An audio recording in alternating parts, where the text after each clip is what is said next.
بسم الله الرحمن الرحيم إن الحمد لله نحمده ونستعينه ونستغفره ونعوذ بالله من شرور أنفسنا ومن سيئات أعمالنا من يهده الله فلا مضل له ومن يضلله فلا هادي له وأشهد أن لا إله إلا الله وحده لا شريك له وأشهد أن محمدا عبده ورسوله أما بعد قال الله تعالى في القرآن العظيم الفرقان المجيد أعوذ بالله من الشيطان الرجيم يا أيها الذين آمنوا اتقوا الله حق تقاته ولا تموتن إلا وأنتم مسلمون وقال أيضا يا أيها الناس اتقوا ربكم الذي خلقكم من نفس واحدة وخلق منها زوجها وبث منهما رجالا كثيرا ونساء واتقوا الله الذي تساءلون به والأرحام إن الله كان عليكم رقيبا وقال أيضا يا أيها الذين آمنوا اتقوا الله وقولوا قولا سديدا يصلح لكم أعمالكم ويغفر لكم ذنوبكم ومن يطع الله ورسوله فقد فاز فوزا عظيما فإن أصدق الحديث كتاب الله وخير الهدي هدي محمد صلى الله عليه وسلم وشر الأمور محدثاتها وكل محدثة بدعة وكل بدعة ضلالة وكل ضلالة في النار اللهم صل على محمد وعلى آل محمد كما صليت على إبراهيم وعلى آل إبراهيم إنك حميد مجيد اللهم بارك على محمد وعلى آل محمد كما باركت على إبراهيم وعلى آل إبراهيم إنك حميد مجيد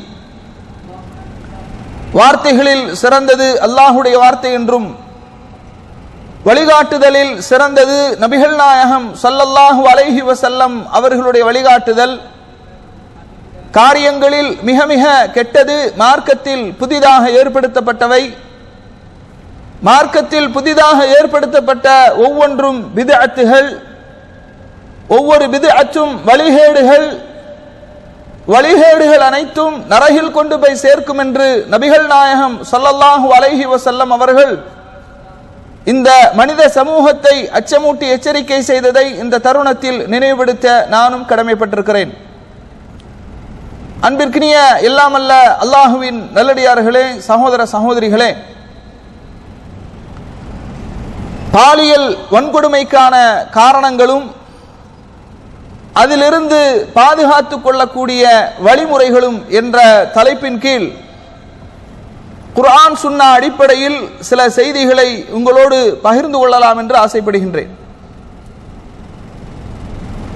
கண்ணியத்திற்குரிய சகோதர சகோதரிகளே, இந்த பாலியல் வன்கொடுமை என்பது உலகளாவிய ஒரு மிகப்பெரிய பிரச்சனையாக மாறி இருப்பதை பார்க்கின்றோம். பாலியல் வன்கொடுமைக்கு எதிரான கருத்தரங்குகள், பொதுக்கூட்டங்கள், விழிப்புணர்வு நிகழ்ச்சிகள் ஆங்காங்கே நடத்தப்பட்டு வருகின்றது. இந்த பாலியல் வன்கொடுமைக்கு எதிரான சட்டங்கள் அரசாங்கத்தின் சார்பாக இயற்றப்பட்டு வருகின்றது. ஆனாலும் இந்த பாலியல் வன்கொடுமைகள் தொடர்ந்து உலகத்திலே நடைபெற்று வருவதை பார்க்கின்றோம். குறிப்பாக இந்தியாவிலும் இலங்கையிலும் தொடர்ச்சியாக இந்த பாலியல் வன்கொடுமைகள், பெண்களுக்கு எதிரான வன்கொடுமைகள், குழந்தைகளுக்கு எதிரான வன்கொடுமைகள் தொடர்ந்து நடைபெற்று வருவதை நாம் என்ன செய்கின்றோம், பார்க்கின்றோம். சமீபத்தில் கூட கோயம்புத்தூர்ல செய்தி ஊடகங்களில், மீடியாக்களில் எல்லாம் நீங்கள் பார்த்திருப்பீர்கள், படித்திருப்பீர்கள். 3 வயது பெண் குழந்தை, அந்த பிள்ளையை கூட விட்டு வைக்காமல் கற்பழித்து மிக கொடூரமாக கொலை செய்யப்பட்ட காட்சிகள் எல்லாம் நம்முடைய நெஞ்சங்களையே உலுக்கிவிட்டது. அப்ப கண்ணியத்திற்குரிய சகோதரர்களே, எந்த அளவுக்கு இன்றைக்கு இந்தியா மாறி வருகின்றது என்றால், உலகில் பெண் குழந்தைகளும் பெண்களும் வாழ தகுதியற்ற நாடுகளில் முதல் நிலையில் இருப்பதை நாம் என்ன செய்கின்றோம், பார்க்கின்றோம். பிபிசியினுடைய செய்தி அறிக்கையில்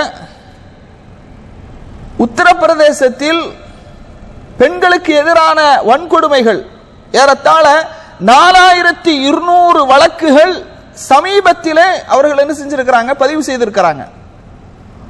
ஒவ்வொரு நாளும் செய்தி ஊடகங்களில் இந்த செய்திகள் தொடர்ந்து வந்து கொண்டே இருக்கிறது. கண்ணியத்திற்குரிய சகோதரர்களே, அப்ப இந்த பெண்களுக்கு எதிரான அத்துமீறல்கள், அவர்களுக்கு எதிரான வன்கொடுமைகள், இதை தடுப்பதற்கான வழிமுறை என்ன?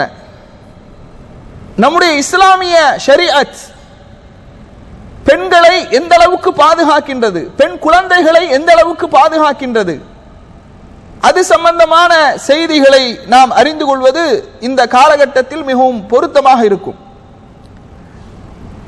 கண்ணியத்திற்குரிய சகோதரர்களே, இஸ்லாமிய மார்க்கத்தை பொறுத்த மட்டில் பாலியல் வன்கொடுமைகள் நடந்து அதற்கு கடுமையான தண்டனைகளை கொடுப்பதன் மூலம் மட்டும்தான் இந்த குற்றங்களை தடுக்க முடியும் என்று இஸ்லாம் பார்க்கல. பெண்களுக்கு எதிரான, குழந்தைகளுக்கு எதிரான இந்த வன்கொடுமைகள், அதன் ஆரம்ப புள்ளி எது, எதன் மூலமாக இந்த தவறுகள் நடைபெறுகின்றது, அதனுடைய ஆரம்பத்தையே இஸ்லாம் என்ன செய்கின்றது, அதை ஆராய்ந்து கண்டுபிடித்து அதற்கான தீர்வை இஸ்லாம் சொல்லுகின்றதை நாம் பார்க்கின்றோம்.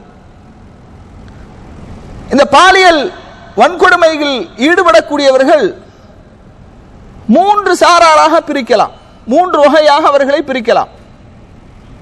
அதில் ஒரு சாரார் பருவ வயதை அடைந்த திருமணமாகாத இளைஞர்கள், இளைஞிகள். இரண்டாவது சாரார் திருமணமாகியும் இந்த பாலியல் குற்றங்களிலே ஈடுபடக்கூடியவர்கள். மூன்றாவது சாரார் போதைப் பொருளுக்கு அடிமையாகி மகளுக்கும் தாய்க்கும் வித்தியாசம் தெரியாத அளவுக்கு அந்த போதைப் பொருளுக்கு அடிமையாகி பாலியல் வன்கொடுமை குற்றங்களிலே ஈடுபடக்கூடியவர்கள். இப்படி 3 சாரார்களாக இவர்களை என்ன செய்யலாம், பிரிக்கலாம். கண்ணியத்திற்குரிய சகோதரர்களே, மனிதனுடைய மனதை அல்லாஹு தஆலா எப்படி படைத்திருக்கிறான் என்று சொன்னால், இயல்பிலேயே உணர்வுகளோடு உணர்ச்சிகளோடு படைத்திருக்கிறான். இயல்பிலேயே பாவங்களின் பக்கம், குற்றங்களின் பக்கம் சாயக்கூடியதாக படைத்திருக்கிறான். அல்லாஹு தஆலா திருமறை குர்ஆனிலே சொல்கின்றான், இன்னன் நஃப்ஸ லஅம்மாரத்துன் பிஸ்ஸூ இல்லா மா ரஹிம ரப்பி இன்ன ரப்பி கஃபூருர் ரஹீம். யூசுப் அலைஹிஸ்ஸலாத்து வஸ்ஸலாம் சொல்றாங்க, மனிதனுடைய மனம் பாவம் செய்ய தூண்டக்கூடியதாகவே இருக்கின்றது. 12வது அத்தியாயத்தினுடைய 53வது வசனம். மனிதனுடைய மனம் அது பாவம் செய்யக்கூடியதாகவே இருக்கிறது, பாவத்தை தூண்டக்கூடியதாகவே இருக்கிறது என்று அல்லாஹு தஆலா திருமறை குர்ஆனிலே சொல்லி காட்டுகின்றான். அப்ப இந்த இயல்பை மனித உள்ளங்கள் ஏற்றுக்கொள்ள வேண்டும். ஆணாக இருந்தாலும் பெண்ணாக இருந்தாலும் அவர்கள் பருவ வயதை அடைந்து விட்டால் அவர்கள் மற்றொரு பாலினத்தின் பக்கம் தேவையுடையவர்களாக இருக்கிறார்கள். அதை நாம் புரிந்து கொள்ள வேண்டும்.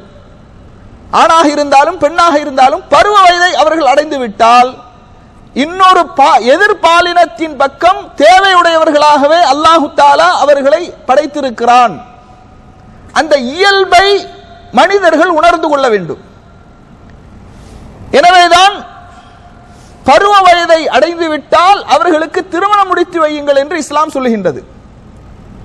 இன்றைக்கு திருமணம் என்னென்ன காரணங்களுக்காக வேண்டுமென்று தள்ளி போடப்படுகிறது? திருமணங்கள் உரிய வயதிலே ஆணுக்கும் பெண்ணுக்கும் அந்த திருமண வயதில் பருவ வயதில் அவர்களுக்கு திருமணம் முடித்து கொடுக்காத காரணத்தினால்தான் இந்த பாலியல் வன்கொடுமைகள் நடைபெறுவதை என்ன செய்கின்றோம், பார்க்கின்றோம். இதுவும் ஒரு காரணம், அடிப்படையான ஒரு காரணம். இங்க சஹாபாக்களுடைய காலத்தில எல்லாம் பாருங்க, சஹாபாக்களில் திருமணமானவர்கள் 15 வயது, 16 வயது, 17 வயது, இந்த வயதிலெல்லாம் அவர்களுக்கு திருமணம் முடித்து கொடுக்கப்பட்டிருக்கிறது. ஆனால் நாம் தான் என்ன செஞ்சிருக்கிறோம்? இஸ்லாமிய, அதாவது எங்கெல்லாம் இஸ்லாத்தின் வரம்புகள், இயல்பான அந்த வரம்புகள் மீறப்படுகிறதோ அங்கெல்லாம் பிரச்சனை தான். நாம் வாழக்கூடிய இந்த உலகத்தில் ஒரு சிஸ்டம், நாமளே உருவாக்கி இருக்கிற ஒரு சிஸ்டம். பெண்ணாக இருந்தால் திருமண வயது 18, 21 இப்ப 21, இனி ஏத்தரானோட என்ன தெரியல. முன்னால 18, இப்ப 21. ஆட்டோல கூட எழுதி வச்சிருப்பாங்க, பெண்ணின் வயது 21, திருமண வயது 21. ஆயிஷா ரலியல்லாஹு அன்ஹா அவர்களை நபி ஸல்லல்லாஹு அலைஹி வஸல்லம் அவர்கள் எத்தனை வயதிலே திருமணம் முடித்தார்கள்? 6 வயதிலே திருமணம் முடித்தார்கள். எத்தனை வயதிலே அவர்களோடு இல்லற வாழ்க்கையில் ஈடுபட்டார்கள்? 9 வயதிலே இல்லற வாழ்க்கையில் ஈடுபட்டார்கள். நீங்க பழைய காலத்தில எல்லாம் எடுத்துக்கிட்டீங்கன்னா சிறு வயதில், அதாவது பருவ வயதை அடைந்து விட்டாலே திருமணம் முடித்து கொடுத்து விடுவார்கள்.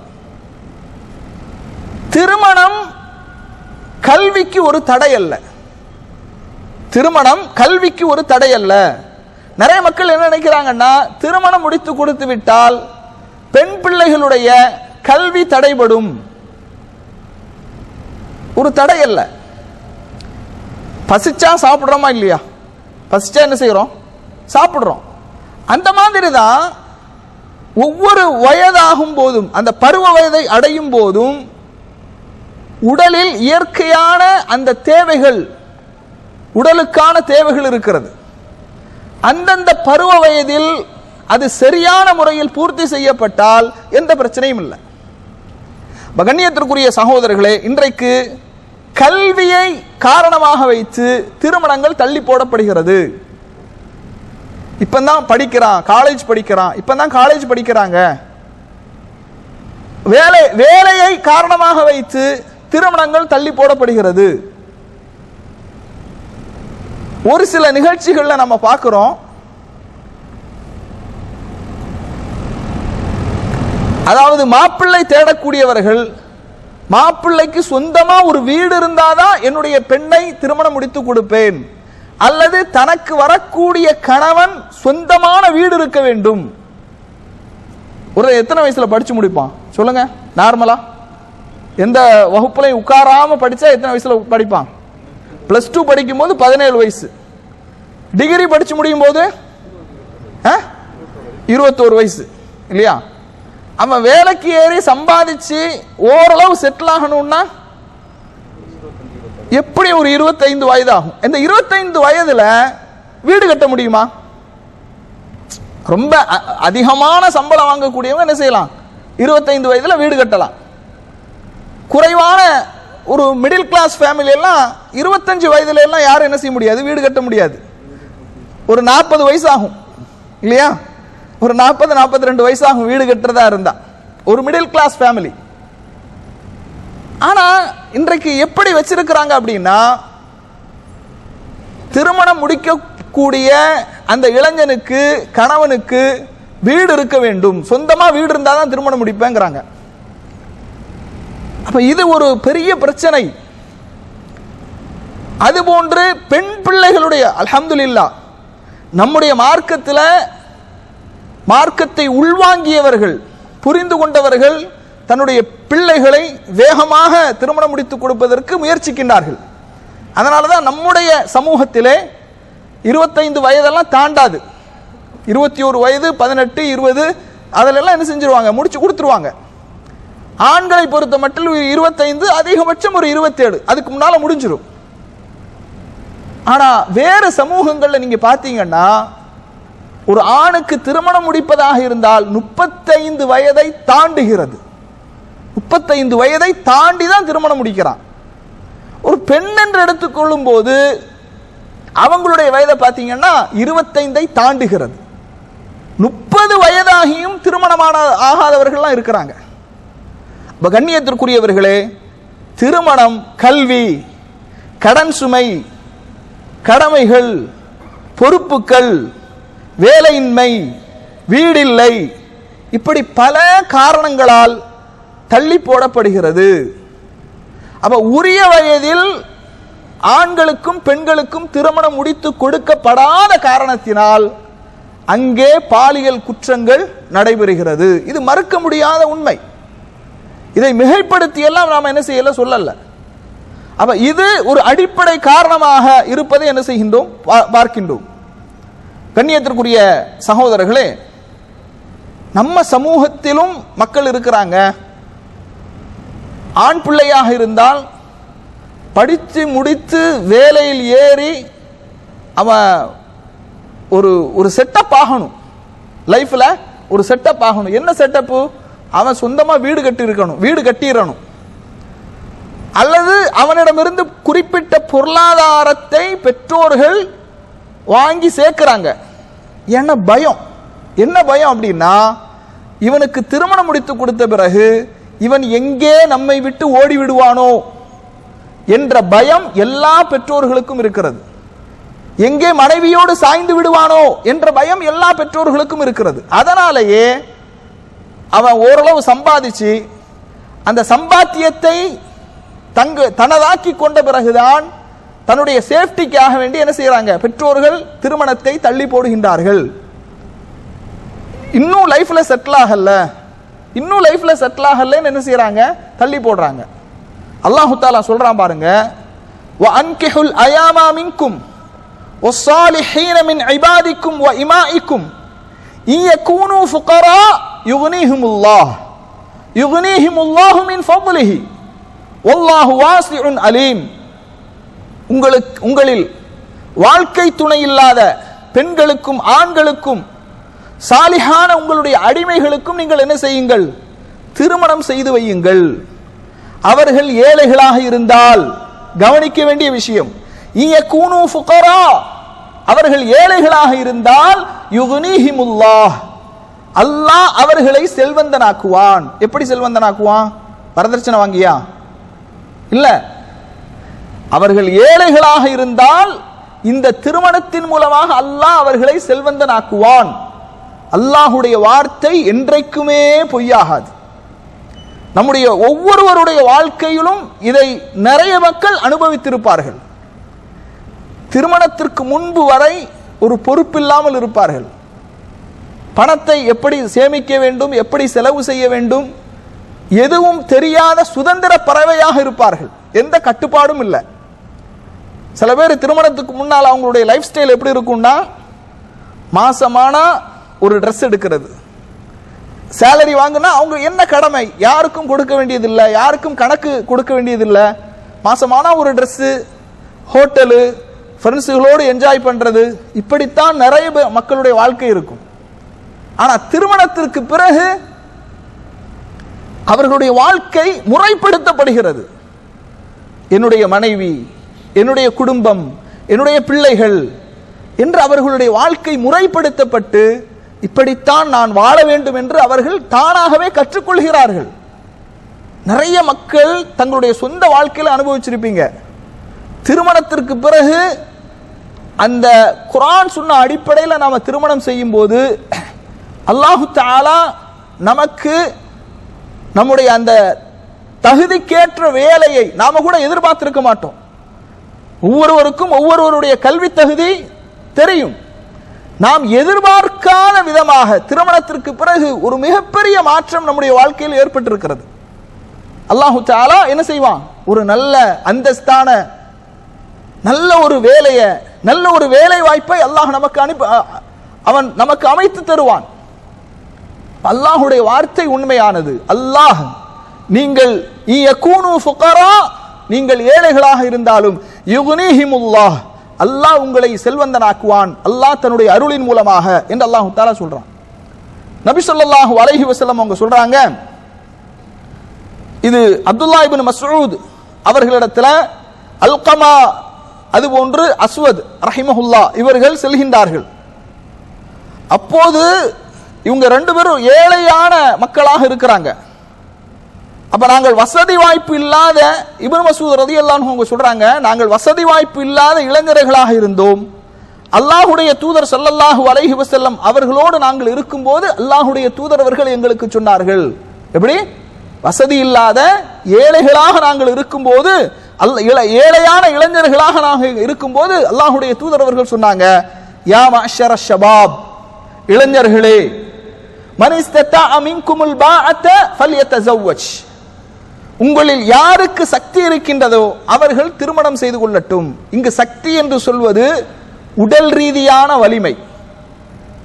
ஏன்னா சஹாபாக்களுடைய வாழ்க்கையில நம்ம பார்க்கிறோம், நபி ஸல்லல்லாஹு அலைஹி வஸல்லம் அவர்களிடத்தில் ஒரு பெண்மணி வந்து சொல்றாங்க, அல்லாஹ்வின் தூதர் அவர்களே, என்னை நான் உங்களுக்கு அன்பளிப்பாக ஆக்குகிறேன், அதாவது என்னை நீங்க திருமணம் செய்து கொள்ளுங்கள், நான் உங்களை விரும்புகின்றேன் அப்படின்னு சொல்றாங்க.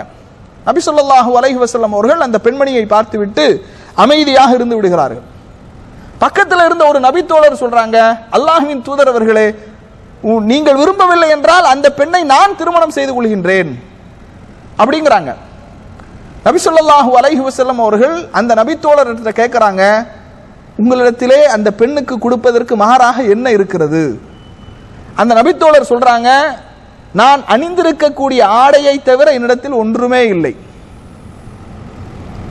அப்ப அங்க என்ன பாத் என்பதற்கு என்ன விளக்கம் அல்ல, சக்தி என்பது உடல் வலிமையான அர்த்தத்தை தான் அல்லாஹ்வுடைய தூதர் அவர்கள் சொல்றாங்க. உடல் ரீதியாக ஒருவன் தயாராகிவிட்டான் என்றால் அவன் திருமணத்திற்கு தயாராகிவிட்டான். அந்த நபித்தோழர் சொல்றாங்க, என்கிட்ட நான் அணிந்திருக்கக்கூடிய ஆடையை தவிர வேற ஒன்றும் இல்லை. ஒரு ரிவாயத்திலே வருகின்றது, இரும்பு மோதிரம் இருந்தால் அதை மகராக கொடுத்து அந்த பெண்ணை நீ திருமணம் முடித்துக்கொள். இன்னொரு ரிவாயத்திலே வருகிறது, நான் இன்னென்ன சூறாக்களை மனனம் செய்திருக்கிறேன், அந்த சூறாவை அந்த பெண்ணுக்கு நீ கற்றுக் கொடுத்து அதையே நீ மகராக்கிக்கொள். அப்ப இந்த நிகழ்வுகள் எல்லாம் நமக்கு எதை சுட்டி காட்டுகின்றது என்றால், திருமணத்திற்கு செல்வம் என்பது ஒரு தடையாக இருக்கக்கூடாது. திருமணத்திற்கு செல்வம் என்பது ஒரு தடை அல்ல. நபித்தோழர்களில் நிறைய நபித்தோழர்கள் வறுமையான நிலையில் திருமணம் முடித்திருக்கிறார்கள். இந்த ஹதீஸிலும் யா மஅஷர ஷபாப் மன் இஸ்ததஅ மின்குமுல் பாஅத ஃபல்யதஸவ்வஜ், ஏன் திருமணம் முடிக்க இஸ்லாம் சொல்லுது? இளைஞர்களை பார்த்து, பருவ வயதை அடைந்தவர்களை பார்த்து, ஃபஇன்னஹு அகத்து லில் பஸர், அது பார்வையை தாழ்த்தக்கூடியதாக இருக்கிறது. வ அஹ்ஸனு லில் ஃபர்ஜ், வெட்கத்தலத்தை பாதுகாக்கக்கூடியதாக இருக்கிறது. அப்ப திருமணத்தினுடைய நோக்கம், நிறைய நோக்கங்கள் இருந்தாலும் மிக முக்கியமான இரண்டு நோக்கங்கள், பார்வையை தாழ்த்தக்கூடியதாக இருக்கிறது, வெட்கத்தலத்தை பாதுகாக்கக்கூடியதாக இருக்கிறது. இந்த ஒரு அணைக்கட்டு, இந்த ஒரு தடுப்பு பாதுகாப்பு எங்கே உடைக்கப்படுகிறதோ அங்குதான் பெண்களுக்கு எதிரான, குழந்தைகளுக்கு எதிரான பாலியல் வன்கொடுமைகள் நடைபெறுகிறது. ஃபஇன்னஹு அகத்து லில் பஸர், பார்வையை தாழ்த்தக்கூடியதாக இருக்கிறது. வ அஹ்ஸனு லில் ஃபர்ஜ் வ மன் லம் யஸ்ததி ஃபஅலைஹி பிஸ்ஸௌம், திருமணம் செய்வதற்கு யாருக்கு முடியவில்லையோ அவர்கள் நோன்பு நோற்றுக் கொள்ளட்டும். ஃபஇன்ன லஹு விஜா, அது தவறுகளிலிருந்து அவரை பாதுகாக்கக்கூடிய கேடயமாக இருக்கிறது, ஆசையை கட்டுப்படுத்தக்கூடியதாக இருக்கிறது என்று நபிகள் நாயகம் ஸல்லல்லாஹு அலைஹி வஸல்லம் அவர்கள் சொல்றாங்க. திருமணம் மனித வாழ்வினுடைய அமைதியின் அடையாளமாக இருக்கிறது. யாரெல்லாம் திருமணம் செஞ்சாங்களோ அவர்கள் மன நிம்மதியை, அமைதியை உணர்ந்திருக்கிறார்கள். ஒருத்தர் சிரிச்சுக்கிட்டே இருக்கிறாங்க, அப்படி இல்லையே அப்படிங்கிற மாதிரி. அப்படியெல்லாம் இல்லை. குர்ஆன் சொன்ன அடிப்படையில் நாம் வாழ்ந்தோம்னா கண்டிப்பாக அந்த மன நிம்மதி, மன அமைதியை நாம் என்ன செய்வோம்? உணர்வோம். கண்ணியத்திற்குரியவர்களே, அல்லாஹு தஆலா சொல்றான், وَمِنْ آيَاتِهِ أَنْ خَلَقَ لَكُم مِنْ أَنفُسِكُمْ أَزْوَاجًا لِتَسْكُنُوا إِلَيْهَا.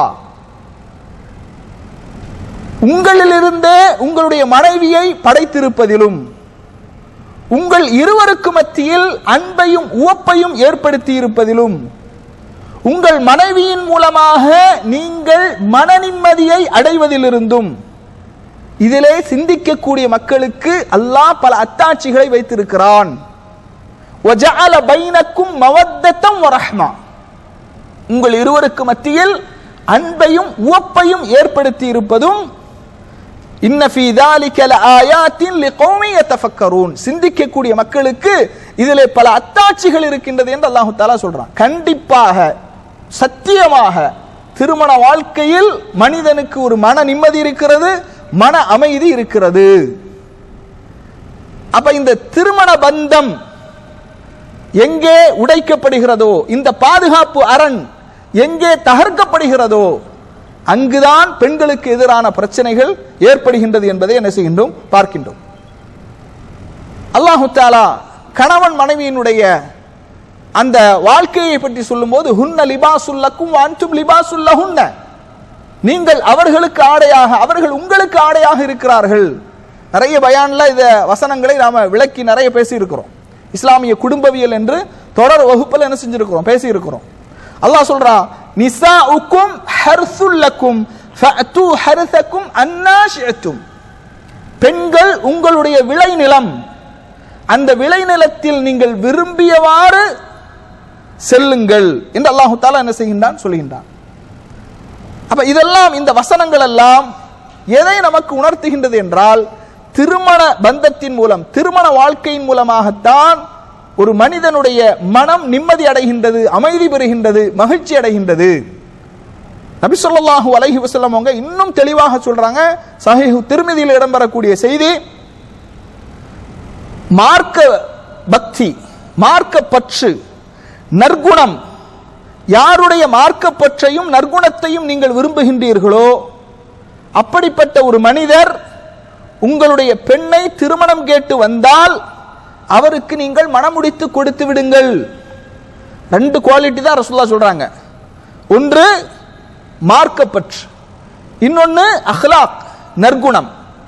இந்த ரெண்டையும், யாருடைய மார்க்கப்பற்றையும் நற்குணத்தையும் நீங்கள் விரும்புகின்றீர்களோ அப்படியான ஒரு மனிதர் உங்களுடைய பெண்ணை திருமணம் முடிப்பதற்கு கேட்டு வந்தால் மனமுடித்து கொடுத்து விடுங்கள். வேற எதையும் பார்க்க வேண்டாம். அவன் பேக்ரவுண்ட் எப்படி இருக்கு, ஃப்ரண்ட் கிரவுண்ட் எப்படி இருக்குது, வேற எதுவும் தேவையில்லை. இந்த ரெண்டும் இருந்தா போதும். எங்கு மார்க்கம் இருக்கின்றதோ அங்கு உங்களுடைய பெண் பிள்ளைகள் மகிழ்ச்சியாக வாழ்வார்கள். எங்கு நற்குணம் இருக்கின்றதோ அங்கு உங்களுடைய பெண் பிள்ளைகள் சந்தோஷமாக இருப்பார்கள், பாதுகாப்பாக இருப்பார்கள், உங்களுடைய மனம் குளிரும்படி வாழ்வார்கள். அப்ப இப்படியான குணமுடைய இந்த இரண்டு பண்புகளை உடைய ஒருவர் உங்களுடைய பெண் குழந்தையை திருமணம் முடித்து கேட்டு வந்தால் மனமுடித்து கொடுத்து விடுங்கள். அப்படி நீங்க செய்யலைன்னா பூமியில் குழப்பமும் தீமையும் விளைந்து விடும். எவ்வளவு தெளிவாக சொல்றாங்க ரசூலுல்லாஹ். பூமியில் குழப்பமும் தீமையும் விளைந்துவிடும்.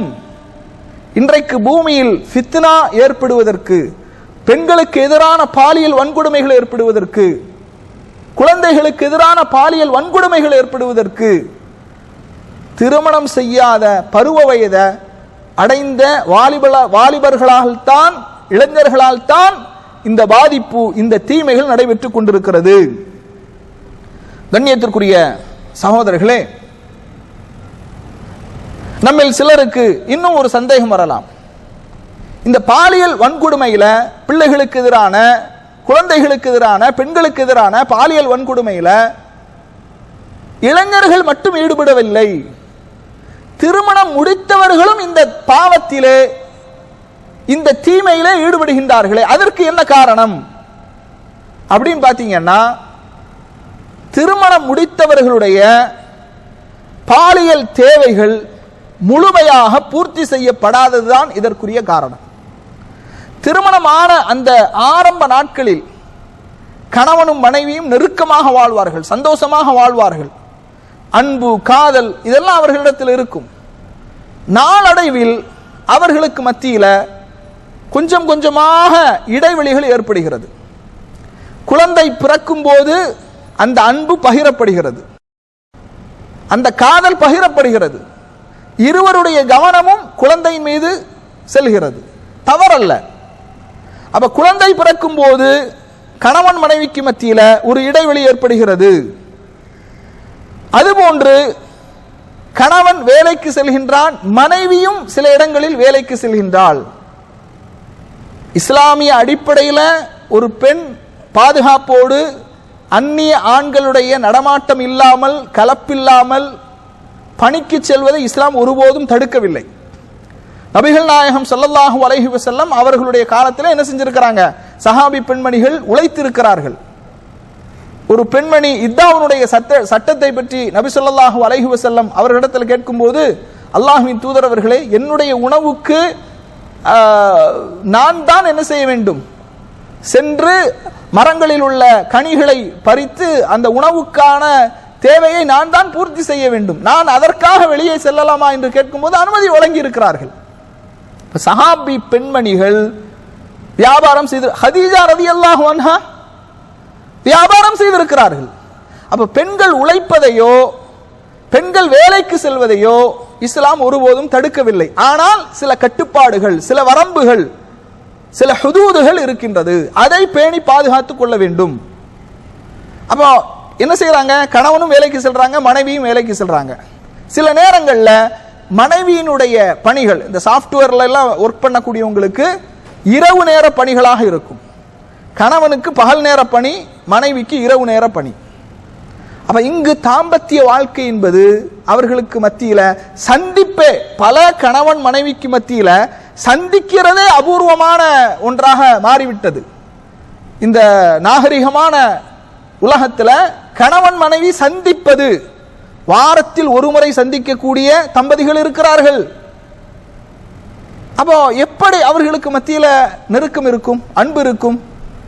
அப்போ இப்படி வேலைக்கு செல்கின்ற காரணத்தினால், அதுபோன்று வாழ்க்கையில் அவர்கள் சந்திக்கக்கூடிய கடன் பிரச்சனைகள், இது போன்ற விஷயங்களால் மன அழுத்தங்கள், கவலைகள், இதனால கணவனுக்கு மனைவிக்கு மத்தியில் அந்த இடைவெளிகள் அகன்று கொண்டே செல்கின்றது.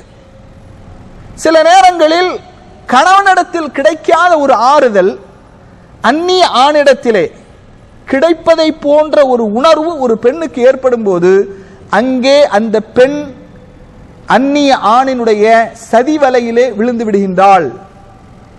தன்னுடைய மனைவியிடத்தில் கிடைக்காத ஒரு ஆதரவு, அரவணைப்பு, ஒரு அக்கறை வேறு ஒரு அந்நிய பெண்ணிடத்திலே ஒருவனுக்கு கிடைக்கும் பட்சத்திலே அங்கே அவன் தவறிலே வீழ்ந்து விடுகிறான்.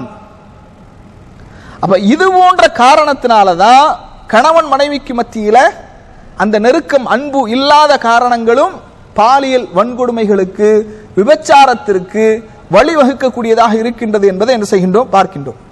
அதனாலதான் நபி ஸல்லல்லாஹு அலைஹி வஸல்லம் அவங்க அவர்களுடைய வழிகாட்டுதலை எல்லாம் பாருங்க. நபி ஸல்லல்லாஹு அலைஹி வஸல்லம் அவங்க சொல்றாங்க, ஒரு பெண் தன்னுடைய கணவனுடன் படுக்கையை பகிர்ந்து கொள்வதை வெறுத்து தனியாக இரவை கழித்தால், எப்படி? கணவனோடு படுக்கையை பகிர்ந்து கொள்வதை வெறுத்து தனியாக இரவை கழித்தால், கணவனின் படுக்கைக்கு அவள் திரும்புகின்ற வரை, வானவர்கள் காலையை அடைகின்ற வரை சபித்துக் கொண்டே இருக்கிறார்கள். இன்னைக்கு நாம் அதிகமான முறை சொல்லி இருக்கிறேன். நிறைய குடும்ப வாழ்க்கை எப்படி இருக்கு தெரியுமா? கணவன் ஏடிஎம் மிஷின், மனைவி சம்பளம் இல்லாத வேலைக்காரி. கணவன் ஏடிஎம் மிஷின், மனைவி சம்பளம் இல்லாத வேலைக்காரி. இதை தாண்டி கணவன் மனைவிக்கு மத்தியில் ஒரு நல்ல உறவு இருப்பதாக நிறைய குடும்பங்களில் பார்க்க முடியவில்லை. இதுதான் காரணம். அடுத்து பாருங்க, நபி ஸல்லல்லாஹு அலைஹி வஸல்லம் அவங்க சொல்றாங்க, நான் சொன்ன முதல் ஹதீஸ் சஹீஹுல் புகாரியில 5194வது செய்தியாக பதிவு செய்யப்படுகிறது. இன்னொரு செய்தியை பாருங்க, தன்னுடைய தேவைக்காக கணவன் மனைவியை அழைத்தால் அவள் அடுப்பில் வேலை பார்த்து கொண்டிருந்தாலும், எப்படி அடுப்புல வேலை பார்த்து கொண்டிருந்தாலும் தன்னுடைய கணவனுக்கு அவள் பதிலளிக்க வேண்டும், அவனிடத்திலே செல்லட்டும் என்று நபி ஸல்லல்லாஹு அலைஹி வஸல்லம் அவங்க சொல்றாங்க. திருமதியில 1080வது ஹதீஸாக இந்த செய்தி வருகின்றது. சமையல் கட்டில் நிக்கிறேன் வர முடியாது அப்படியெல்லாம் சொல்ல முடியாது. கணவன் அழைத்தால் செல்ல வேண்டும். அடுத்து பாருங்க, நபி ஸல்லல்லாஹு அலைஹி வஸல்லம் சிறந்த மனைவி யார் என்பதற்கு ஒரு வரை விளக்கணத்தை சொல்கின்றார்கள். யார் சிறந்த மனைவி என்று சொன்னால், தன்னுடைய கணவன் அவளை பார்க்கும்போது அவனுக்கு மகிழ்ச்சியை ஏற்படுத்துவாள், அவனை மகிழ்விப்பாள். பார்த்தாலே மகிழ்ச்சி வரும், பார்த்தாலே கண்ணீர் வரும், அப்படி இருக்கக்கூடாது. பார்த்தாலே என்னடா வாழ்க்கை, என்னடா உலகம், ஆனா அது வேறொரு கிரகத்துல நாம வேற ஒரு கிரகத்துல அப்படிங்கிற மாதிரி இருக்கக்கூடாது. பார்த்தாலே வீட்டுக்குள்ள போனாலே என்ன செய்யணும், மகிழ்ச்சி ஏற்பட வேண்டும். என் தலையில கட்டி வச்சுட்டாங்களே அப்படிங்கிற ஒரு எண்ணம் வரக்கூடாது. பொதுவா சொல்றேன். அப்ப கண்ணியத்திற்குரியவர்களே இப்படி இருக்க வேண்டும். நபி ஸல்லல்லாஹு அலைஹி வஸல்லம் இன்னும் சொல்றாங்க, தன்னுடைய கணவன் உள்ளூரிலே இருக்கும்போது அவனுடைய அனுமதி இல்லாமல் ஒரு பெண் நஃபிலான நோன்புகளை நோற்கக்கூடாது. சஹீஹுல் புகாரியில 5192வது செய்தியாக பார்க்கின்றோம். இன்னும் நபி ஸல்லல்லாஹு அலைஹி வஸல்லம் அவங்க சொல்றாங்க, ஒரு நபித்தோழரை பார்க்கின்றார்கள். அவர் என்ன செய்யறாருன்னா, பகலெல்லாம் நோன்பு நோற்று கொண்டிருக்கிறார், இரவெல்லாம் நின்று வணங்கி கொண்டிருக்கிறார். அந்த நபித்தோழரை கூப்பிட்டு கேட்கிறாங்க, இப்படி நீங்கள் செய்வதாக நான் கேள்விப்பட்டேன், உண்மைதானா அப்படின்னு கேட்கும்போது அந்த நபித்தோழர் சொல்றாங்க, ஆமா உண்மைதான். நபி ஸல்லல்லாஹு அலைஹி வஸல்லம் சொல்றாங்க, அப்படி நீங்க செய்யாதீங்க, பயங்கரமா நல்ல இபாதத் பண்றாரு, ஆர்வம் ஊட்டல ரசூலுல்லாஹ். என்ன சொன்னாங்க, அப்படி நீங்க செய்யாதீங்க. சொல்லிட்டு ரசூலுல்லாஹ் சொல்றாங்க, சிறிது நாள் நோன்பு நோற்றுக் கொள்ளுங்கள், சில நாள் நோன்பை விட்டு விடுங்கள், இரவிலே சிறிது நேரம் தூங்குங்கள், சிறிது நேரம் வணங்குங்கள்.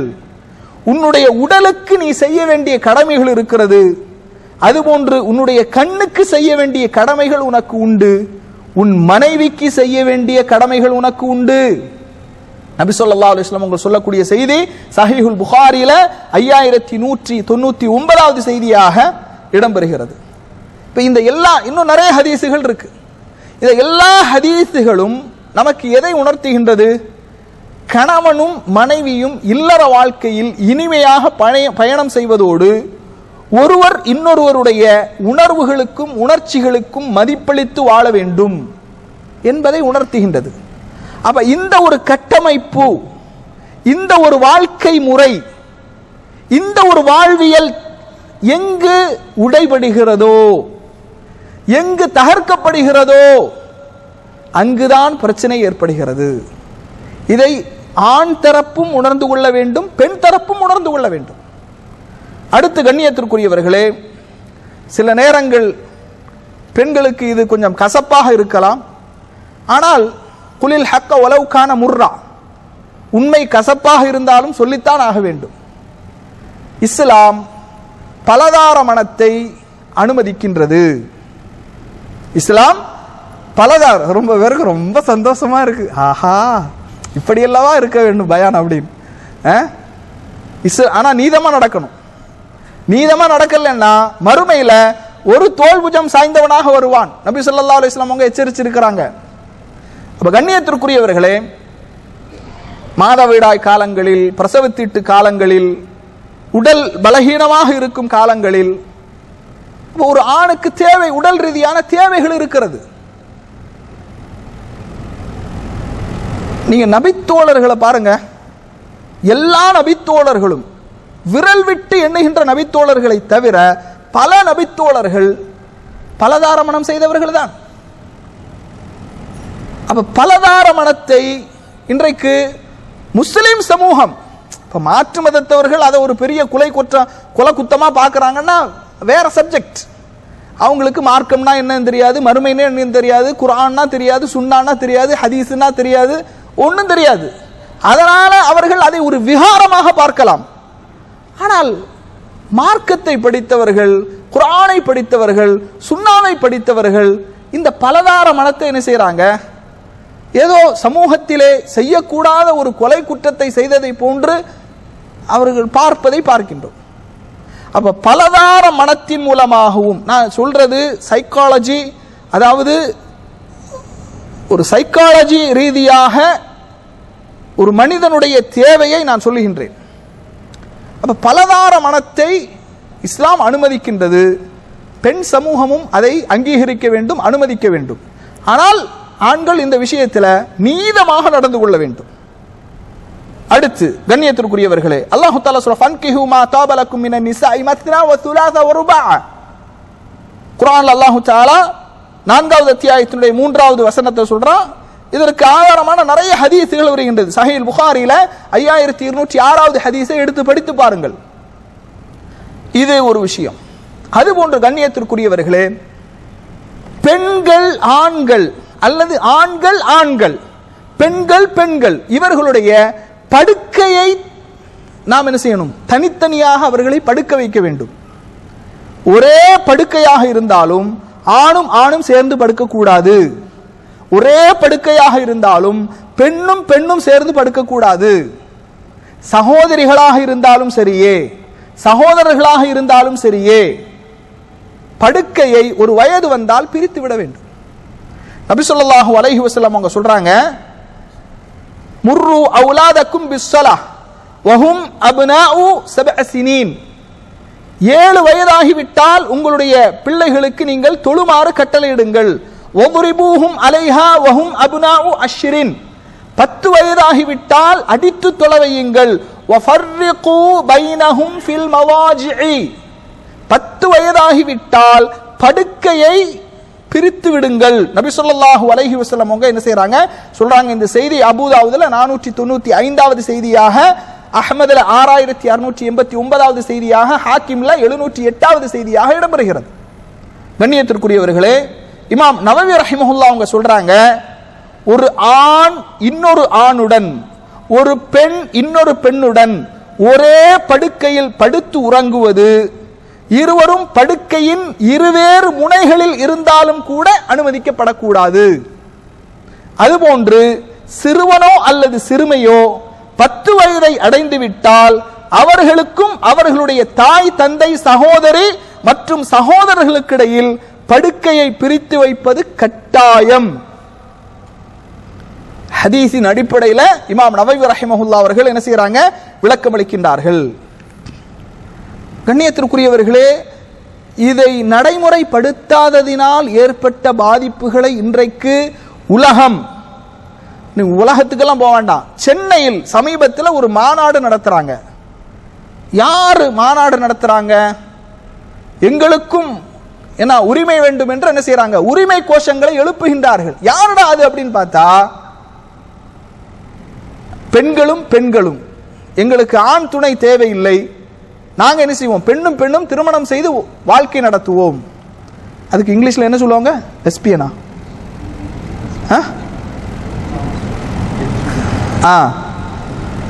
அப்ப பெண்ணும் பெண்ணும் வாழ்க்கை நடத்துவோம், ஆண் துணை தேவையில்லை எங்களுக்கு, எங்களையும் இந்த சமுதாயம் அங்கீகரிக்க வேண்டும் என்று போர்க்கொடி தூக்குகிறார்கள். ஆணும் ஆணும் திருமணம் முடித்து வாழுவோம், எங்களை இந்த சமுதாயம் அங்கீகரிக்க வேண்டும், போர்க்கொடி உயர்த்துகிறார்கள். எந்த ஒரு கீழ்த்தரமான மிருகங்கள் கூட செய்யாத ஒரு காரியத்தில் மனித சமூகத்தை இந்த உலகம் கொண்டு விட்டிருக்கிறது என்று பாருங்கள். இப்ப இந்த ஹதீஸை நீங்க லிங்க் பண்ணி பாருங்க. நிறைய ஹாஸ்டல்ல சில வருடங்களுக்கு முன்பாக கேரளாவில் முஸ்லிம் பிள்ளைகள் பெண் பிள்ளைகள் குடும்பத்தை எதிர்த்து, அதுவும் அந்த பிள்ளைகள் வெளிநாட்டிலே படித்த பிள்ளைகள், இந்தியாவில் படிக்கும் போது கலாச்சார சீரழிவு, சுற்றுச்சூழல், நிறைய பிரச்சனைகள் இருக்கலாம். ஆனா வெளிநாட்டிலே படித்த அந்த பிள்ளைகள் குடும்பத்தை உதறிவிட்டு நாங்கள் இருவரும் தம்பதிகளாக வாழுவோம், எங்களை யாரும் தடுக்கக்கூடாது என்று நீதிமன்றத்திற்கு சென்று என்ன செஞ்சிருக்கிறாங்க? நீதிபதிகள் வழங்கக்கூடிய தீர்ப்புகளை எல்லாம் நம்ம பார்க்கிறோம். சுபஹானல்லாஹ், சில என் வாயில் அதை சொல்ல முடியாத ஒரு தீர்ப்பு. வட மாநிலத்தில் வாயால் அது வாயில சொன்னா என்ன நிறைவாட்டி பிரஷ் பண்ணணும், அந்த அளவுக்கு கேவலமான தீர்ப்புகள். பாலியல் வன்கொடுமைக்கு அவங்க சொல்லக்கூடிய சின்ன பிள்ளைகள்லாம் இருக்கிறாங்க, நான் சொல்லல, கேவலமாக இருக்கிறது. அப்ப கண்ணியத்திற்குரியவர்களே, எந்த அளவுக்கு இந்த சமுதாயம் எவ்வளவு பெரிய ஆபத்திலே நம்முடைய பிள்ளைகள், அல்லாஹ் நம்முடைய பிள்ளைகளை பாதுகாக்க வேண்டும், நம்முடைய பெண் குழந்தைகளை பாதுகாக்க வேண்டும், ஆண் குழந்தைகளை பாதுகாக்க வேண்டும். அவர்களுக்காக நீங்கள் எப்போதும் பாதுகாப்பு தேடுங்கள். வரக்கூடிய அந்த தலைமுறை எதிர்காலம் எப்படி இருக்கும் என்று தெரியவில்லை. இப்படியான சூழலிலே என்ன செய்கின்றோம் பார்க்கின்றோம். அதுபோன்று ஆண்கள் பெண்கள் அவர்கள் வீடுகளுக்கு செல்லும் போது முறையாக அனுமதி பெற்று செல்ல வேண்டும். இஸ்லாம் அதை சொல்லுகின்றது. அல்லாஹ் தஆலா குர்ஆன்ல சொல்றா, யா அய்யுஹல்லதீன ஆமனு, ஈமான் கொண்டவர்களே, 3 நேரங்களில் அனுமதி பெற்று செல்ல வேண்டும். அவர்கள் சிறு பிள்ளைகளாக இருந்தாலும் சரியே. எந்த 3 நேரங்கள் இஸ்லாம் சொல்லுது? பருவமடையாத சிறுவர்களாக இருந்தாலும் அவர்கள் உங்களிடத்திலே வர நினைத்தால் 3 நேரங்களில் அவர்கள் அனுமதி பெற வேண்டும். ஃபஜ்ர் தொழுகைக்கு முன்பாக, அதுபோன்று மேல் மிச்சமான உங்கள் ஆடைகளை களைந்திருக்கும் லுஹருடைய நேரத்திலே, அதுபோன்று இஷா தொழுகைக்கு பின்னர். இந்த 3 நேரங்களில் உங்களுடைய பருவ வயதை அடையாத சிறுமியர்களாக இருந்தாலும் அவர்கள் அனுமதி பெற்றுத்தான் வர வேண்டும் என்று இஸ்லாம் சொல்கிறது. இதெல்லாம் இஸ்லாம் எவ்வளவு ஒழுக்க மாண்புகளை கற்றுக் கொடுக்கிறது என்று பாருங்கள். அல்லாஹ் தஆலா சொல்றான், வஇதா பலகல் அத்ஃபாலு மின்குமுல் ஹுலும ஃபல்யஸ்தஅதினு கமஸ்தஅதன அல்லதீன மின் கப்லிஹிம் கذلك யுபய்யினுல்லாஹு லக்கும் ஆயாத்திஹி வல்லாஹு அலீமுன் ஹக்கீம். உங்களில் அந்த குழந்தைகள் பருவ வயதை அடைந்து விட்டால் மூத்தவர்கள் எப்படி அனுமதி கேட்க வேண்டுமோ அதுபோன்று அனுமதி கேட்டுத்தான் வீடுகளிலே பிரவேசிக்க வேண்டும். அல்லாஹ் தஆலா சொல்லி காட்டுறான். இதெல்லாம் ஒரு பாதுகாப்பு அரண். தவறுகள், பாவங்கள், ஒழுக்கக்கேடுகள், ஒழுக்க சீர்கேடுகள் சமூகத்திலே நடந்து விடாமல் இருப்பதற்கான முன்னெச்சரிக்கை நடவடிக்கைகள். கண்ணியத்திற்குரியவர்களே, இது சமூகத்திலே பேணப்பட வேண்டும். இந்த இதுக்குள்ளால இருக்கனா. அடுத்து, ஆடை அலங்காரத்திலே கட்டுப்பாடோடு இருக்கணும். இன்னைக்கு பாருங்க, சுப்ஹானல்லாஹ், ஆண்களின் ஆடையாக இருந்தாலும் பெண்களின் ஆடையாக இருந்தாலும் அசிங்கமாக அருவருக்கத்தக்க நிலையில் தான் இருக்கிறது. என்ன சொல்றாங்க? பெண் சுதந்திரம், பெண் சுதந்திரம். யாரா நாங்க அசிங்கமா அருவருக்கத்தக்க நிலையில் அங்க அவயங்களை காட்டிக்கொண்டுதான் ஆடை அணிந்து கொண்டுதான் சுற்றி திரிவோம். ஆண்கள் எங்களை அப்படி பார்த்தால் அவர்களுடைய பார்வையில் தான் கோளாறு இருக்கிறது. எவ்வளவு மோசமான ஒரு வாதம். இதற்காக விவாதங்கள் எல்லாம் கூட நடைபெறுகிறது. பெண்களுக்கு எதிரான பாலியல் வன்கொடுமைக்கு ஆடை காரணமா இல்லையா அப்படிங்கிற விவாதங்கள் எல்லாம் நடைபெறுகிறது. ஆடை ஒரு மிக முக்கியமான ஒரு காரணம். எவ்வளவு பெரிய அவுலியாவாக இருந்தாலும் கண் முன்னிலையில் ஒரு பெண் அசிங்கமான நிலையில் வரும்போது மனதிலே சபலம் ஏற்படத்தான் செய்யும். அதனாலதான் நபி ஸல்லல்லாஹு அலைஹி வஸல்லம் அவர்கள் முதல் பார்வை உன்னுடையது, இரண்டாவது பார்வை ஷைத்தானுடையது என்று சொன்னார்கள். ஏன்? அல்லாஹு தஆலா திருமறை குர்ஆன்ல பார்வையை தாழ்த்த வேண்டும் என்று சொன்னான். ஏன் சொன்னான்? அல்லாஹு தஆலா திருமறை குர்ஆன்ல சொல்றான், யா பனி ஆதம், ஆதமுடைய மக்களே, கத் அன்ஸல்னா அலைக்கும் லிபாஸன் யுவாரி சவ்ஆத்திக்கும் வரீஷா, நாம் உங்களுக்கு மானத்தை மறைப்பதற்கு. எப்படி?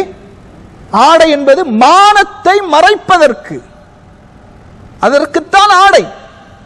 மானத்தை மறைப்பதற்காகவும் உங்களுக்கு அலங்காரமாகவும் ஆடையை நாம் தந்திருக்கிறோம். வலிபாசு தக்வா ذلك خير. தக்வா இறையச்சம் என்ற அந்த ஆடைதான் மிக சிறந்தது. ذلك من آيات الله لعلهم يذكرون. அல்லாஹ்வுடைய அருளின் அடையாளங்களில் ஒன்றாக இருக்கிறது நல்லுணர்வு பெறக்கூடியவர்களுக்கு என்று அல்லாஹ் தஆலா சொல்கின்றான். இப்ப மானத்தை மறைப்பதற்குத்தான் ஆடை, அதற்கு பிறகுதான் அலங்காரம். ஆனால் அந்த ஆடை மானத்தை இழக்கக்கூடியதாக இருக்கிறது.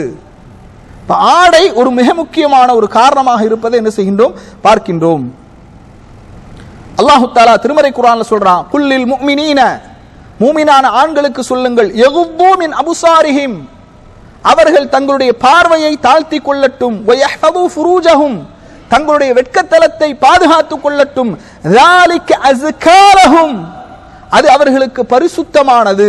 இன்னல்லாஹ ஹபீரும் பிமா யஸ்னஊன், அவர்கள் செய்யக்கூடியவதை அல்லாஹ் உற்று கண்காணிக்க கூடியவனாக இருக்கிறான் என்று அல்லாஹ் தஆலா சொல்லி காட்டுகின்றான். ரசூலுல்லாஹி ஸல்லல்லாஹு அலைஹி வஸல்லம் அவங்க சொல்றாங்க, அபூ ஹுரைரா ரலியல்லாஹு அன்ஹு அறிவிக்கக்கூடிய செய்தி சஹீஹ் முஸ்லிம்ல 4316வது செய்தியாக வருகிறது.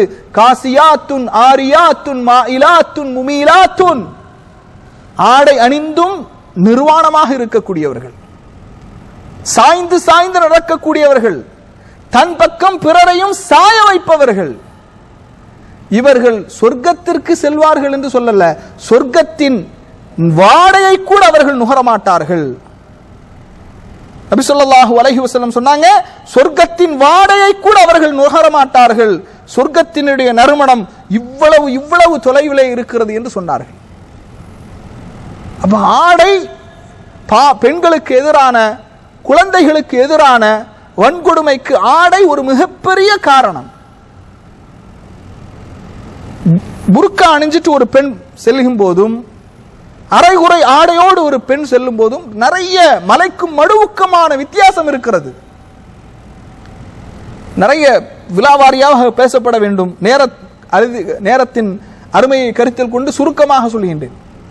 அப்ப கண்ணியத்திற்குரியவர்களே, பெண்களுக்கு எதிரான, குழந்தைகளுக்கு எதிரான பாலியல், சில பிள்ளைகளை, பெண் பிள்ளைகளை பார்க்கிறோம், ஷார்ட்டா ட்ரெஸ் பண்ணி கொடுக்கறாங்க, முட்டுக்கு மேல அந்த ட்ரெஸ் இருக்குது. பெண் பிள்ளைகளுடைய ஆடைகள், சின்ன பிள்ளை தானே. அல் ஹயாஉ ஷுஅபத்தும் மினல் ஈமான், வெட்கம் என்பது ஈமானில் ஒரு பகுதி. இந்த வயதிலேயே அவர்களை மறைத்து மறைத்து வளர்க்கும் போதுதான் வெட்க உணர்வு இருக்கும், இல்லைன்னா வெட்க உணர்வு இருக்காது. அதனால தொடைக்கு மேல என்ன ஷார்ட்டா அந்த மாதிரி இறுக்கமான உடம்போடு ஒட்டி இருக்கக்கூடிய ஆடைகள் பெண் பிள்ளைகள், சின்ன பிள்ளைகளா இருந்தாலும் அணியக்கூடாது, ஹராம், தடுக்கப்பட்டது. இதை பெற்றோர்கள் கவனத்திலே கொள்ள வேண்டும். நபி ஸல்லல்லாஹு அலைஹி வஸல்லம் சொல்றாங்க, எந்த ஒரு பெண் நறுமணத்தை பூசிக்கொண்டு மக்கள் அவளை முகர வேண்டும் என்பதற்காக ஒரு கூட்டத்தாரிடத்திலே சென்றால் அவள் விபச்சாரி என்று சொல்கின்றார்கள் அல்லாஹ்வுடைய தூதர் ஸல்லல்லாஹு அலைஹி வஸல்லம் அவர்கள். அதுபோன்று அந்நிய ஆண்களும் அந்நிய பெண்களும் எங்கெல்லாம் கலந்துறவாடுகின்றார்களோ அங்கே பெண்களுக்கு பாதுகாப்பில்லாத ஒரு சூழல் ஏற்படுகிறது.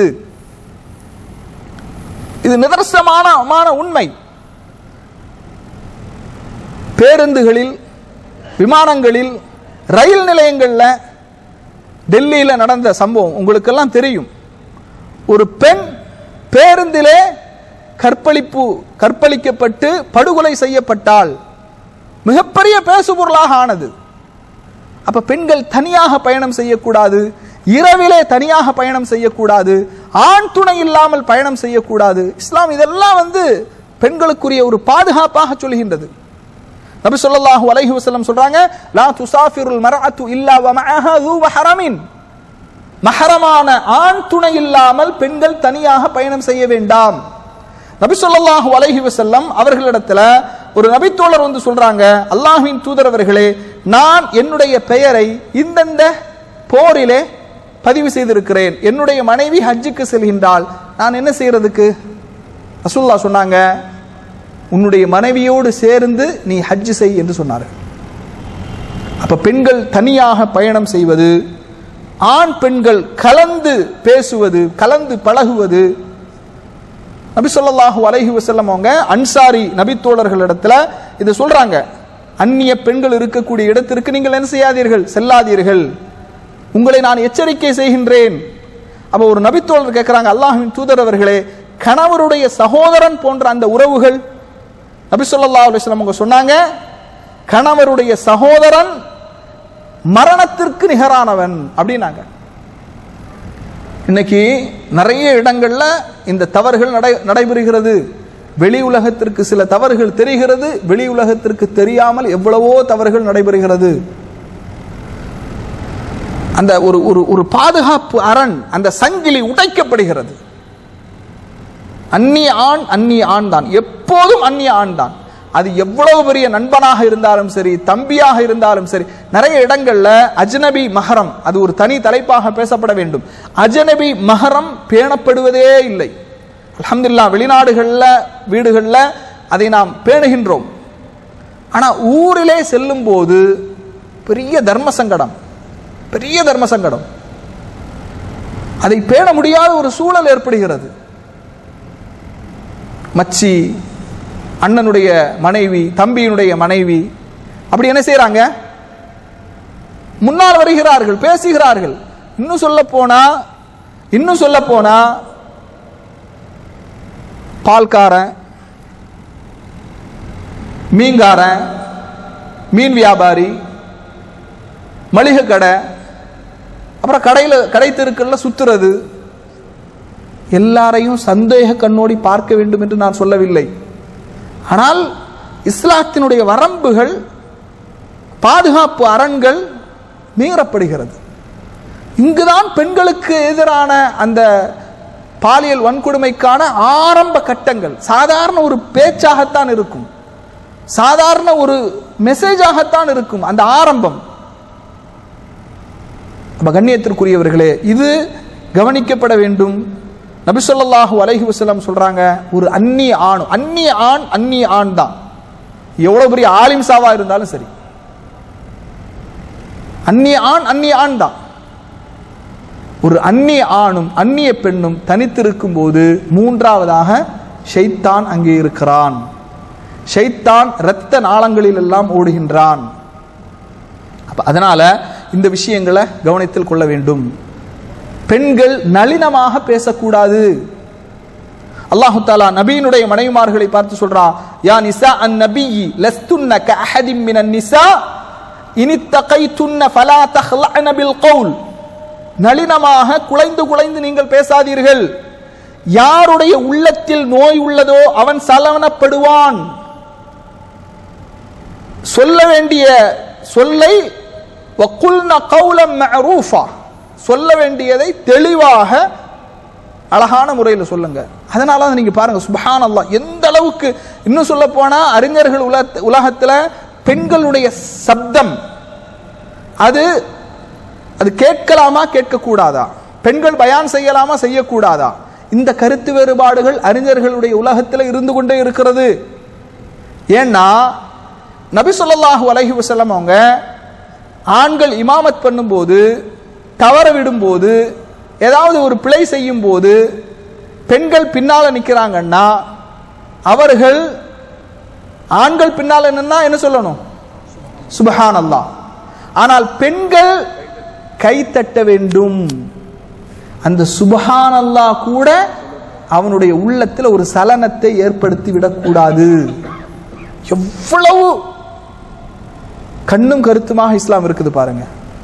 சலனத்தை ஏற்படுத்தும். ஆண் பலகீனமானவன், மனிதர்கள் பலகீனமானவர்கள். அதனால இது அல்லாஹ் சொல்றான், வைதா சஅல்துமூஹுன்ன, நபியினுடைய மனைவிமார்களுக்கு. அப்ப நம்முடைய பெண்கள் எல்லாம் ஏமாத்திரம். வைதா சஅல்துமூஹுன்ன மதாஅன், ஏதாவது ஒன்றை நீங்கள் அவர்களிடத்தில் கேட்பதாக இருந்தால் ஃபஸ்அலூஹுன்ன மின் வராஇ ஹிஜாப், திரைக்கு அப்பால் இருந்து கேளுங்கள். ذَلِكُمْ أَطْهَرُ لِقُلُوبِكُمْ وَقُلُوبِهِنَّ, உங்களுடைய உள்ளங்களுக்கும் அவர்களுடைய உள்ளங்களுக்கும் இது தூய்மையாக்கி வைக்கும். அதனால கண்ணியத்திற்குரியவர்களே, இந்த விஷயங்கள் எல்லாம் நம்முடைய வாழ்க்கையில பேணப்பட வேண்டும். நபி ஸல்லல்லாஹு அலைஹி வஸல்லம் அவர்கள் தொட்டு பேசக்கூடாது தடை செய்திருக்கிறார்கள். பெண்களுக்கு எதிரான பாலியல் வன்கொடுமைக்கு இன்றைய சினிமா, சீரியல், ஆபாச படங்கள் இது ஒரு காரணமாக இருக்கின்றது. பெண்களுக்கு, குழந்தைகளுக்கு எதிரான பாலியல் வன்கொடுமைக்கு போதைப் பொருள், அது ஒரு தனி தலைப்பாக பேசப்பட வேண்டும். போதைப் பொருள் மிகப்பெரிய காரணமாக இருக்கின்றது. சமீபத்தில், ரொம்ப ஒரு சில தினங்களுக்கு முன்பாக, பெற்ற தாயோடு கற்பனை கூட செய்ய முடியாது, பெற்ற தாயை பாலியல் வன்கொடுமைக்கு ஒரு பிள்ளை ஆளாக்கி இருக்கின்றான். என்ன காரணம்? போதை, மது. பெண்களுக்கு எதிரான கொடுமைகளை ஒழிக்க வேண்டும், அதை துடைத்தெறிய வேண்டும் என்று சொன்னால் அடிப்படையான பிரச்சனைகள் என்ன? போதை முற்றிலுமாக ஒழிக்கப்பட வேண்டும். முதலமைச்சர், அமைச்சர்கள் எல்லாம் நடைபயணம், என்ன இது, மாரத்தான் ஓட்டம், எல்லாரும் ஓடுனாங்க. அப்படியே வருது. ஒரு அமைச்சர் என்ன செய்யறாரு? குழந்தைக்கு பாராசிட்டமால் மாத்திரை கார்டுல வச்சு என்ன செய்யறாரு? கொடுக்கிறார்.